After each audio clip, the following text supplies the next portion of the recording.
নৌ পরিবহন মন্ত্রণালয়ের উপদেষ্টা ব্রিগেডিয়ার জেনারেল ডক্টর এম শাখাত হোসেন বলেছেন, কিছু কিছু স্থানে সংস্কার করতে হবে। হয়তো আমরা আর বেশি দিন নেই, কিন্তু এই চোরদের আর নির্বাচিত করবেন না। শনিবার 18 জানুয়ারি ভোলার মনপুরাচর কলাতলী ইউনিয়নের ঢালচরে চৌধুরী কামাল উদ্দিন লঞ্চঘাট উদ্বোধনী অনুষ্ঠানে তিনি এসব কথা বলেন। পরে মনপুরা রাম অন লঞ্চঘাট পরিদর্শনও করেছিলেন। এম শাখাত বলেন, আপনারা সব দেখেছেন এবং জানেন, আমার দুঃখ লাগে দেশের কোটি কোটি টাকা দেশের বাইরে পাচার হয়ে গেছে।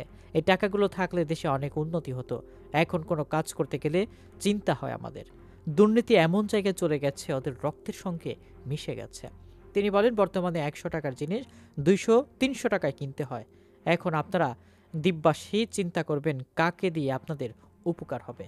এই সময় ছিলেন বিআইডব্লিউটি চেয়ারম্যান আরিফ মোস্তফা, মনপুরা উপজেলা নির্বাহী কর্মকর্তা পাঠান মোহাম্মদ সাইফুজ্জামান ও মনপুরা থানার ভারপ্রাপ্ত কর্মকর্তা ওসি আহসান কবির হোসেন।